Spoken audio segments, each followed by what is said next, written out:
एक समय की बात है। मगध देश के जंगल में एक खुखार डाकू रहता था। उस डाकू का नाम अंगुलिमाल था। जो भी राहगीर उस जंगल से गुजरता था, अंगुलिमाल उसे रास्ते में लूट लेता था और उसे मारकर उसकी एक उंगली काटकर माला के रूप में अपने गले में पहन लेता। इसी कारण लोग उसे अंगुलिमाल कहते थे। अंगुलिमाल के कारण मगध देश की जनता में आतंक छाया हुआ था।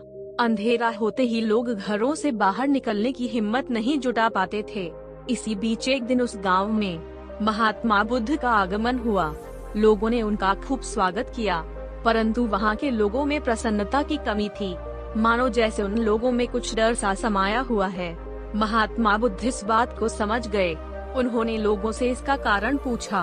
तब वहां के लोगों ने बताया कि उनके डर और आतंक का कारण खूंखार डाकू अंगुलिमाल है, जो निरपराध राहगीरों की हत्या कर देता है। इस बात को सुनकर महात्मा बुद्ध ने मन में निश्चय किया कि उस डाकू से अवश्य मिलना चाहिए। महात्मा बुद्ध जंगल जाने को तैयार हुए, तो वहाँ के लोगों ने उन्हें जाने से बहुत रोका, क्योंकि उन्हें डर था कि अंगुलिमाल बहुत ही खुखार है, उसके सामने से बच पाना मुश्किल है। कहीं वह महात्मा बुद्ध को क्षति न पहुँचा दे। लेकिन महात्मा बुद्ध नहीं माने और अकेले ही जंगल की ओर बढ़ गए। वे शांत भाव से जंगल में चले जा रहे थे। तभी पीछे से एक कर्कश आवाज उनकी कानों में पड़ी। ठहर जा, कहा जा रहा है। परंतु बुद्ध ने इस पर कोई प्रतिक्रिया नहीं दिया। वे ऐसे चलते रहे मानो कुछ सुना ही नहीं हो। पीछे से और जोर से आवाज आई, मैं कहता हूँ ठहर जा। बुद्ध ठहर गए और पीछे पलटकर देखा तो सामने एक भयानक शरीर वाला व्यक्ति खड़ा था। लंबे लंबे नाखून, लाल लाल आँखें, बढ़े हुए बाल और वह हाथ में तलवार लिए बुद्ध को घूर रहा था। उसके गले में उंगलियों की माला लटक रही थी। वह बहुत ही डरावना लग रहा था। महात्मा बुद्ध ने शांत स्वर में कहा, मैं तो ठहर गया, भला तू कब ठहरेगा? अंगुलिमाल ने बुद्ध के चेहरे की ओर देखा।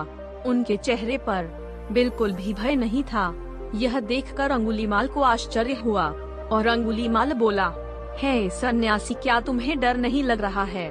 देखो मैंने कितने लोगों को मारकर उनकी उंगलियों की माला पहन रखी है। इस पर बुद्ध बोले, डरना है तो उससे डरो जो सचमुच ताकतवर है। अंगुलिमाल जोर से हंसा और बोला, हे साधु, तुम समझते हो कि मैं ताकतवर नहीं हूँ। मैं तो एक बार में 10-10 लोगों के सर काट सकता हूँ। बुद्ध बोले, यदि तुम सच में ताकतवर हो तो जाओ उस पेड़ के 10 पत्ते तोड़ के लाओ। अंगुलिमाल ने तुरंत 10 पत्ते तोड़े और बोला, इसमें क्या है, कहो तो मैं पेड़ ही उखाड़ा लाऊं। महात्मा बुद्ध ने कहा, नहीं, पेड़ उखाड़ने की जरूरत नहीं है। यदि तुम वास्तव में ताकतवर हो तो जाओ इन टूटी पत्तियों को पेड़ में जोड़ दो। इस बात पर अंगुलिमाल क्रोधित हो गया और बोला, भला कहीं टूटे हुए पत्ते भी जुड़ सकते हैं क्या? इस बात पर महात्मा बुद्ध ने कहा, तुम जिस चीज को जोड़ नहीं सकते उसे तोड़ने का अधिकार तुम्हें किसने दिया? जब एक व्यक्ति का सिर जोड़ नहीं सकते तो उसे काटने में क्या बहादुरी है? यह सुनकर अंगुलिमाल अवाक रह गया। वह महात्मा बुद्ध की बातों को सुनता रह गया, मानो जैसे एक शिष्य अपने गुरु को सुन रहा हो। भगवान बुद्ध के बातों के शक्ति ने उसके हृदय का परिवर्तन कर दिया। उसे आत्मग्लानि होने लगी। उसे अब एहसास हुआ कि सचमुच उससे भी ताकतवर कोई है। उसे अपने किए पर पछतावा हो रहा था। वह महात्मा बुद्ध के चरणों में गिर पड़ा और क्षमा मांगने लगा। वह कहने लगा कि मैं रास्ता भटक गया था, कृपया आप मुझे अपनी शरण में ले लीजिए। भगवान बुद्ध ने उसे अपनी शरण में ले लिया और अपना शिष्य बना लिया।